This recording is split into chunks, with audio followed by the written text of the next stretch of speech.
할렐루야. 오늘도 금요 기도로 함께 모여서 기도케 하신 하나님께 감사를 드립니다. 기도는 저축입니다.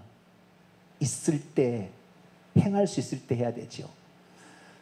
평소 때 하지 않으면 억지로 하게 돼 있습니다. 고난 가운데 하게 돼 있어요. 고난 중에 부르짖는 것보다 우리가 정상적인 삶에 있을 때 기도해 놓으면 고비도 쉽게 넘어가는 것이고, 할렐루야. 결정적 순간에 하나님의 은총으로 일이 술술 풀려나갈 수 있는 거죠. 그래서 항상 우리가 기도에 깨어있는 저와 여러분 되시기를 바랍니다. 이번 한 주간에는 족보에 관한 이야기를 나눔으로 족보에 감추어진 하나님의 뜻을 많이 살펴보았습니다. 지난 오늘까지 6일 동안에 어떤 사람이 족보에 기록되지 않았는가라는 것을 중심으로 살펴보았다면, 오늘은 어떤 족보에 기록될 수 없는 사람이 족보에 기록됐는데 대체 그들은 누군가를 통하여 자격 없는 자임에도 불구하고 하나님께서 족보에 기록한 이유를 발견하고, 우리들도 아무런 조건 없어도 하나님께서 족보에 기록해 줄 만한 사람들이 될 수 있는 복된 시간이 되기를 간절히 바랍니다. 우리는 지난 6일 동안의 새벽 말씀을 통하여서 누가 족보에 기록되지 못했는가라는 걸 살펴봤더니 크게 봤을 때는 두 가지입니다. 하나는 영적 침체기에 말씀이 없고 말씀을 제대로 가르쳐준 지도자가 없을 때 이스라엘 민족은 타락했고 부패했으며 하나님을 잊어버리게 되었어요. 그래서 영적 지도자의 등장과 영적 지도자의 준비와 영적 지도자의 가르침은 백성들의 구원과 결정적인 영향을 끼치고 있다는 사실을 발견하게 됩니다. 그래서 우리가 평소 때 누구에게 말을 듣느냐가 매우 중요한 거예요.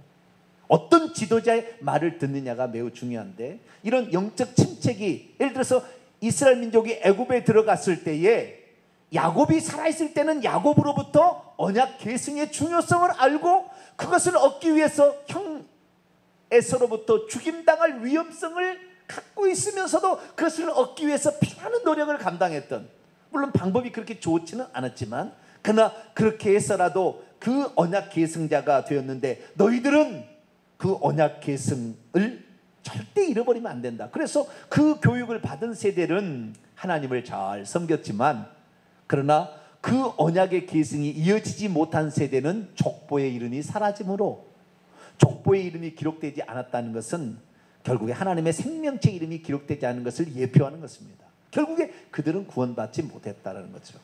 그래서 영적 침체기, 말씀을 놓쳐버리고 말씀을 붙잡지 않게 될 때는 어떤 내가 이 말씀을, 내가 이 생명의 말씀을 내가 그대로 살고 이대로 믿으리라는 강렬한 열망이 없이 대강 살아가서는 안 된다라는 것을 말해주고 있고요. 그런 것들에는 또한 우상 숭배가 항상 같이 따라다니더라라는 것입니다. 하나님을 잊어버리면 반드시 우상 숭배를 하게 됩니다.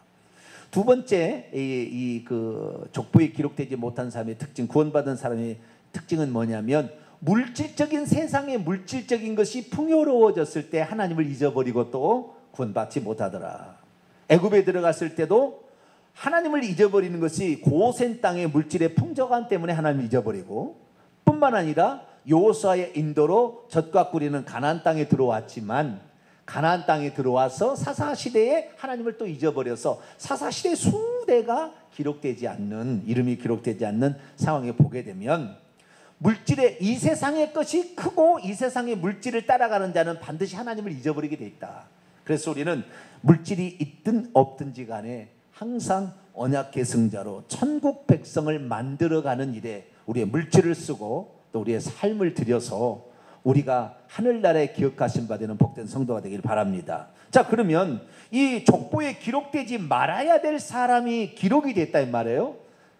그런데 족보에 기록되지 말아야 될 사람인데도 불구하고 족보에 기록된 사람 5이 나옵니다. 족보에 기록되어야 했던 사람들은, 예를 들어서 이스라엘 왕의 마지막 왕인 시드기야 왕, 족보에 기록되어야 됐지만 기록되지 못했어요. 요시아의 아들 엘리야킴, 여호야김이라는 왕이 둘째 아들이고, 시드기야가 셋째 아들이고, 넷째 아들이 살룸, 여호아하스라는 왕이었는데, 살룸이라는 사람이 요시아의 대를 이어서 왕이 되었다가 폐위당하고, 둘째 아들 엘리야킴이 여호야김이라는 이름으로 바뀌어서 왕이 되고, 그의 아들 여호야킨, 고니야, 여고냐라는 왕이 됩니다. 그런데 또 죽임을 당하게 되자 삼촌으로 다시 가서 요시아의 셋째 아들 시드기야로 가는데, 시드기야가 이름이 안 나와요. 자, 11절 한번 보세요. 11절. 마태복음 1장 11절입니다. 읽어볼까요? 시작. 바벨론으로 사로잡혀 갈 때 요시야는 여고냐와 그의 형제를 낳으니라. 요시야는 여고냐를 낳자. 여고냐는 여호야긴이라는 왕인데, 이것은 둘째 아들 여호야김의 아들입니다. 여호야긴은. 그러니까 손자예요. 아들로 이어지지 아니하고 손자로 이어져 아들이 명단에 빠진 것입니다. 그는 우상 숭배하고 하나님을 몰랐고 하나님을 저주했던 그런 왕이죠. 그래서 결국에 그 명단이 빠졌습니다. 반드시 들어가야 될 명단이 빠져 있는 거죠. 그런데 명단에 들어가지 않았어야 하는데도 불구하고 들어간 5명의 사람이 등장하니 뭐뭐에게서라고 등장하는 5 사람입니다. 첫째는 3절 다말에게서, 4절은 아니 4절 아니라 5절에는 2 사람이 나오는데 라합에게서, 룻에게서, 그 다음에 6절에 우리아의 아내에게서, 16절은 마리아에게서, 마리아으로부터입니다. 정확히 마리아으로부터, 다말으로부터, 라합으로부터, 룻으로부터, 우리아의 아내로부터 뭔가 되었다고 여기에 여자의 이름이 5 사람이나 기록되어 있는 거예요. 족보에는 여자 이름이 들어갑니까? 안 들어갑니까? 들어간 적이 없습니다. 메시아의 족보에만 나오는 거예요. 그런데 여기에 왜 이런 여자들의 이름을 기록했느냐? 이 중에서 제가 봤을 때 여기에 흠이 있는 여인은 다말은 어때요? 유다의 며느리로 들어왔다가 시아버지하고 간통해서 자식을 낳은 사람이에요. 음녀죠. 이런 간음녀죠. 부끄러운 사람이에요. 그 다음에 기생 라합. 이 기생이란 말은 정확히 창녀라는 의미입니다. 여관집 주인도 했겠지만 창녀라는 말이 정확히 나오기 때문에 아마 창녀였을 가능성도 많아요. 그래서 별로 좋지 않은 여리고 이방 여인이었죠. 그 다음 우리아의 아내. 우리아의 아내는 원래요 바세바라고 이름이 안 나오고 우리아의 아내라고 나오잖아요. 네. 해족 속에 다윗 왕의 장수였던 우리아의 아내. 이 여인은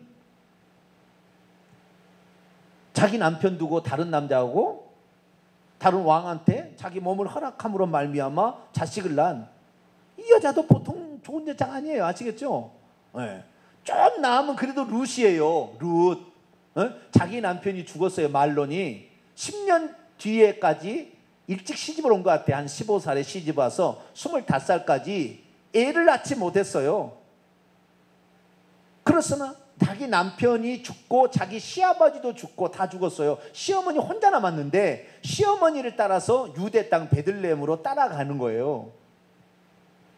오르바라는 자기 동서와 함께 오지 마라. 너희 족속 모압 족속에 오니까 너는 거기서 다시 제거할 수 있다. 젊으니까. 그러므로 떨쳐버리려 했으나 룻은 어머니의 하나님이 나의 하나님이 되고 어머니의 백성이 나의 백성이 되겠습니다. 어머니가 가시는 곳에 내가 가고 어머니가 머무시는 곳에 나는 머물겠습니다 하고 기꺼이 시어머니 평생 시어머니 뒷바라지해야 될 그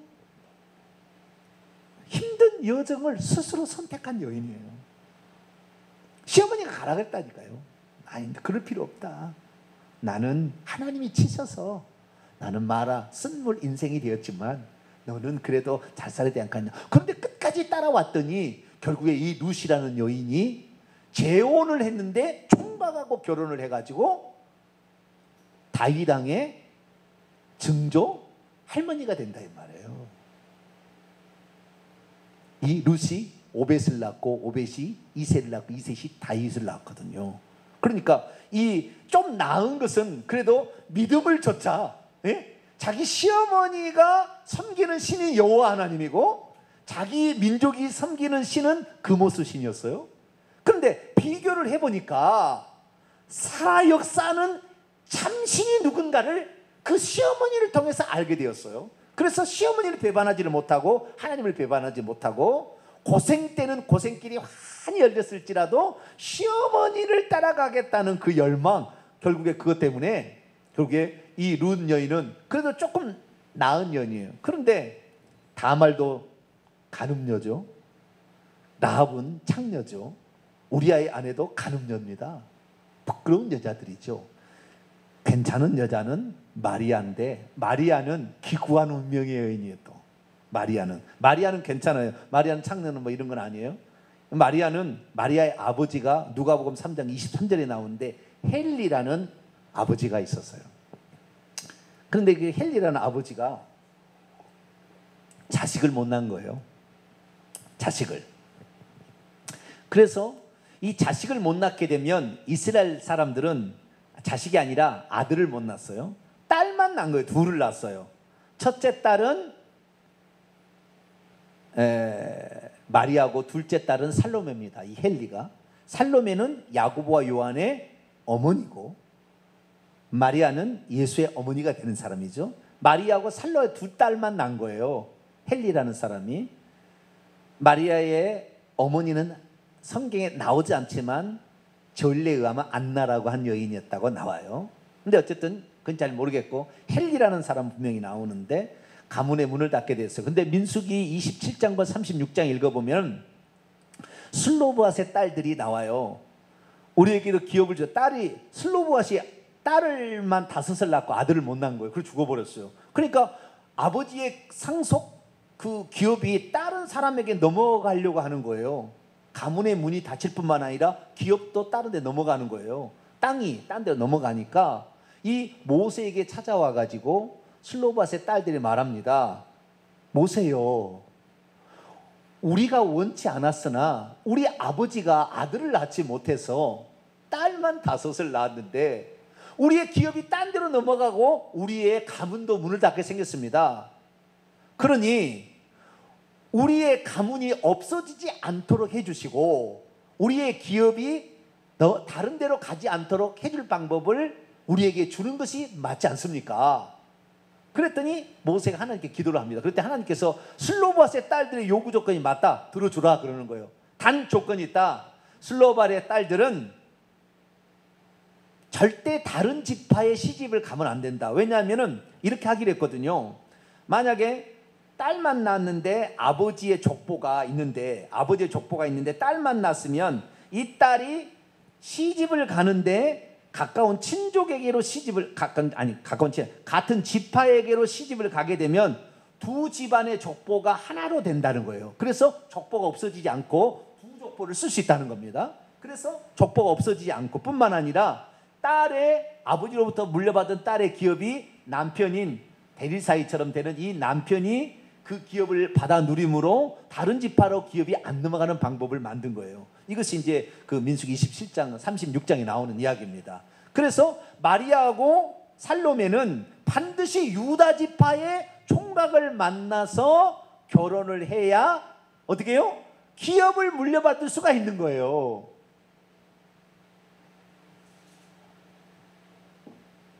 그러니 이 유다 지파의 총각을 마리아가 만나야 되는데 마침 나사렛에서 유다 지파의 총각을 만난 거예요. 그게 누구예요? 요셉이에요. 요셉.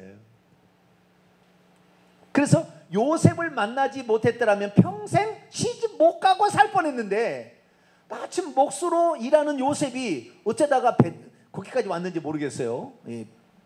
나사렛까지 와가지고 결국에 유다 총각이 있어서 결혼을 한 거죠. 그러니까 이 마리아도 어쩌면 기구한 운명이에요. 그 가문이 없어질 뻔했던 여인인데 유다 지파의 요셉을 만나서 가문이 없어지지 아니하고 기업 물려받을 건 별로 없겠지만 좌우지간 그 가문이 문을 닫지는 않은 그런 여인입니다. 어쨌든 이 5명의 여인이 등장하는데 이 5명의 여인은 결국에 뭐예요? 여자가 족보에 등장하지 않는데 들어갔다는 것을 통하여 알 수 있는 몇 가지 핵심적 사항을 짚어보고 보고 오늘 그냥 마치도록 하겠습니다. 첫째, 다말이죠. 다말은 이렇게 평가할 수 있습니다. 시아버지를 꼬여서 간음한 여자라고 기록할 거냐, 아니면 언약의 후손을 얻고자 거룩한 열망을 가진 여인이었다고 기록할 거냐. 성경은 뭐라고 기억하냐면은 다말이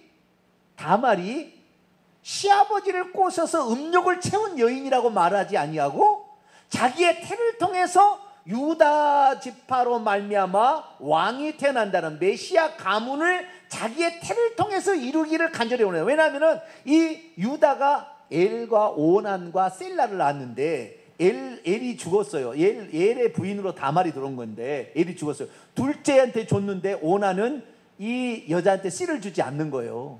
그래서 하나님이 쳐서 죽여버렸어요. 오난도. 셋째 아들이 있었는데 셋째 아들은 너무 어려요. 그래서 이 아들이 나중에 크기까지 기다리려면 할머니 돼서 애를 못 낳을 수 있어요.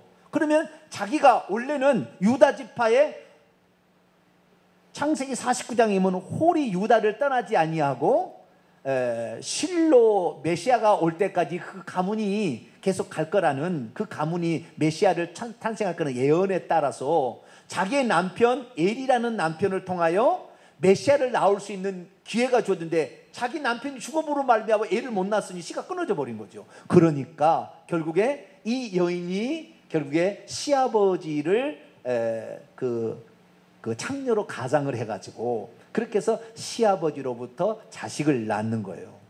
그래서 성경은 뭐라고 평가하고 있느냐. 자, 룻기서 4장 12절을 볼까요? 사사기 룻기 4장 12절.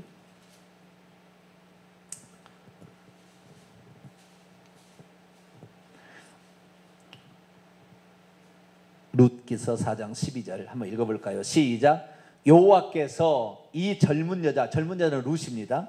이 젊은 여자로 말미암아 내게 상속자를 주사 내 집이 다말이 유다에게서 낳아준 베레스의 집과 같게 하시기를 원하노라. 그래서 후손들은 이 다말의 이야기를 부끄러운 이야기로 듣지 아니하고 유다 지파의 언약의 계승자로서 일을 했다고 소개해주고 있다 이 말이에요. 그래서 이 여자는 결국 어때요? 어떤 사람, 원래는 창녀로서 밝혀지게 되면 돌에 맞아서 죽어야 됩니다. 죽여버려야 됩니다. 그럼에도 불구하고 이 여인은 당신이 자기가 하는 일이 믿음으로 했다는 행위를 분명히 남기기 위하여 그때 들어오는 시아버지로부터 약조물을 받았으니 도장과 끈과 지팡이를 달라 당신 것을. 그래서 그것을 갖고 있다가 자기 다말이 행음했다고 사람들이 얘기다. 유다가 죽이려고 했는데 이 주인이 바로 내게 들어온 그 사람이었다 얘기하므로 유다가 그가 옳았도다, 그녀가 옳았도다 평가를 해주는. 왜? 자기가 아들을 안 주려고, 왜? 셀라 죽으면 셀라도 죽일까 봐 안 주려고 했던 여인이에요. 그런데도 그 여인 스스로가 결국에 믿음의 계보를 잇기 위한 노력으로서 했다 그래서 이 다말을 성경에 기록하는 거 보면 언약의 계승자, 하나님의 말씀을 내가 물려받아서 다시 물려줘서 메시아의 조상이 되고자 하는 강렬한 열방을 성경은 칭찬해주고 있다는 것이죠. 기생라합, 이건 뭐 자기 민족을 배반한 여리고성 가나안 민족의 이방 여인으로 기록될 거냐, 아니면 역사적 안목을 가지고 미래를 대비한 믿음의 여인이냐 이렇게 말할 거냐 이런 거죠. 그런데 성경은 뭐라고 기록하고 있습니까? 이 여인은 결국에 역사적 안목을 가지고 믿음으로 행했다. 자, 야고보서 2장을 한번 볼까요? 야고보서 2장 25절. 히브리서 야고보서 2장 25절.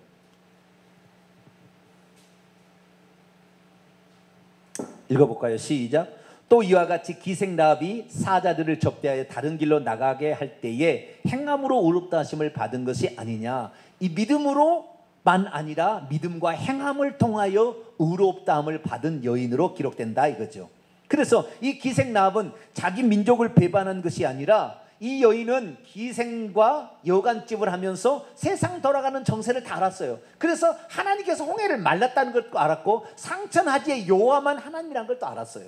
그래서 하나님께서 이 역사를 주관하고 가나안 여기는 아니라는 걸 알았어요. 그래서 살아계신 하나님을 붙잡았던 여인이죠. 그래서 이 여인은 또 성경에 기록된 여인이다 이렇게 됐다는 거죠. 세 번째는 우리가 잘 알다시피 보아스의 여인이 그 아내가 되었던 룻이죠. 룻은 아까도 얘기했듯이 모압 여인이었으나 시어머니를 따라서 고생을 자초했지만 하나님께서 그 여인의 귀함을 보시고 메시아의 계보였던 자기의 남편 원래 말론은 메시아의 계보가 아닙니다. 그런데 누가 메시아의 계보요? 보아스가 메시아. 살몬은 기생 라합하고 결혼한 사람이에요. 그 살몬이 낳은 아들이 보아스인데 이 보아스하고 결혼했는데 이 보아스가 유다 지파의 계보였어요. 그래서 보아스가 그것도 기업 물을 자의 이순이었지 1순위 아니었는데 결국에 보아스를 통하여 보아스를 남편으로 맞이하게 됨으로 됐는데 이 여인의 이 가륵한 행동이 이 베들레헴에 다 알려져 있었어요. 자, 한 구절만 볼까요? 룻기서 2장 12절 한번 볼까요? 나는 룻기서 2장 12절을 보면은 항상 그 여인의 그 행동이 얼마나 고귀한 행동이었나. 고생을 사세했지만 하나님께서는 그 고생을 결단코 고생으로 보지 아니하고 이렇게 기억하셨다라는 것을 알게 됩니다. 2장 12절 같이 한번 읽어볼까요? 시작. 여호와께서 내게 행한 일에 보답하시기를 원하며 이스라엘의 하나님 여호와께서 그의 날개 아래에 보호를 받으러 온 내게 온전한 상 주시기를 원하노라. 고생을 자체해서 왔지만 하나님 믿겠다고 그 신앙 안에 머물겠다고 온 너를 복 주실 거다. 그래서 결국에 메시아의 조상이 될 수 있었다는 거죠. 우리아의 아내 밧세바인데요. 나는 밧세바를 통해요 뭐 특별한 것을 깨달은 건 없어요. 다른 것은 상당히 고생을 자처하고 어쩌면은 사람들에게 멸시천대를 받을 행동을 했지만 야곱처럼 장자의 권리를 이어받겠다는 그 강렬한 열방이 여인에게 나타난 여인들이잖아요. 여자에게서. 그런데 우리아의 아내는 자기가 열망이 있었던 것도 아니잖아요. 그렇죠?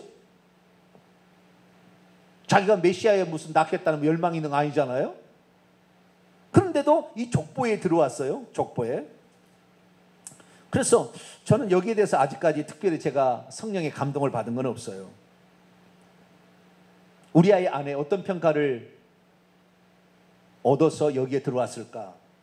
한 가지 분명한 사실은 뭐냐? 메시아의 족보에 들어왔다는 것은 이 여인이 결국에 하나님을 제대로 믿고 회개했다는 그 두 가지 측면에서는 분명한 거죠. 다른 건 모르겠어요. 이 여인이 잘한 점이 뭐였느냐? 나는 뭐 찾아보기는 어려워요. 그런데 성경에 기록은 되지는 않았지만 하나님이 인정해 줄 만한 무언가가 있었을 것이다 라는 사실을 저는 이렇게 생각해 봅니다. 그리고 마지막 마리아, 이 마리아는 자기가 요셉의 아들이라 일컬음을 받는 아이를, 요셉의 직접적은 아니지만 그렇게 해서 임신을 하게 된다고 한다면 결국에 결혼하기 전에 아이를 갖게 되므로 죽임을 당할 위험성, 외간 남자고 결혼을 정혼한 상태에서 다른 남자를 품었던 여인으로 알려져서 죽임당할 위험에 있었으나 기꺼이 그 위험을 감내해서 메시아를 낳겠다는 열망 때문에 이름이 기록되어서 이 여인도 뭐 기록될 만한 이런 모습들이 있죠. 그런데 이 마태복음 1장의 족보 가운데 이 5명의 여인을 기록함으로 말미암아 이 여자들도 이방인이어도 얼마든지 메시아의 조상이 되고 구원받을 수 있다. 음행을 저지른 더러운 짓을 했어도 회개만 하고 그리고 그것이 믿음의 행동이었다면 하나님께서는 그것을 용서해 주시고 받아주신다라는 사실을 이 성경은 분명히 우리에게 말해주고 있다. 그래서 저는 보게 되면은요, 이 여인들의 한 얘기를 보게 되면 이 여인들은 어쩌면 자기의 신세를 비관하고, 예를 들어서 우리아의 아내 같은 경우는 이 자기의 신세를 비관하고 자살해 죽을 수도 있었어요. 그래서 절대 죽으면 안 되는 거예요. 아무리 내가 어려운 일을 당했어도, 아무리 내가 심각한 잘못된 험악한 짓을 당했어도 자기가 거기에 대해서 상처를 받을 수는 있었으나 그러나 그 상처를 딛고 일어서서 믿음으로 살고 회개하고 살게 되면 얼마든지 하나님께서 구원해 줄 수 있다는 것을 말해주고 있는 거잖아요. 오늘날 이것을 쉽게 자살한다고 해요, 사람들이. 그래서 자살하면 우리의 아내가 자살했어야 되죠. 그러나 그렇게 하지 않았다는 거예요. 기구한 운명과 어려운 운명을 만났어도 그 운명에 자기의 목숨을 끊는 것이 아니라 그 다음에 미래를 내다보고 자기가 더 잘할 수 있는 것, 그리고 하나님을 믿고 의지하는 가운데 그 어려움을 극복해내는 것이 중요하다는 것을 성경 우리에게 말해주고 있으니, 성경은 이렇게 흠이 있는 많은 여인들이었으나, 연약한 여인들이었으나 믿음으로 살아서 하나님의 귀하게 여기시고 구원받은 백성의 메시아의 조상이 되었다는 것을 알고, 우리들도 어떤 어려움이 온다 할지라도 이 여인들처럼 고생이나 이 여인들처럼 기구한 이런 삶은 아니었을 것이다. 그러면 우리는 더 감사하고, 주여 내게 어려움이 있을 때 이 어려움은 나를 진정 복주시기 위한, 나를 정말 하나님의 자녀로서 온전케 만들기 위한 기회라고 생각하시고, 이 어려움 내가 반드시 딛고 일어서서 메시아의 족보에 오를 만한 그런 사람으로 나를 만들어 가겠습니다 라는 그런 각오로 사심으로 여러분의 이름이 하늘에 가서 생명책의 이름이 기록되어지고 천국에서도 귀히 여김을 받을 수 있는 복된 성도가 되기를 간절히 축원합니다. 거룩하신 하나님 감사합니다. 이스라엘 민족의 유다 지파의 족보에 여자 이름이 기록되지 않아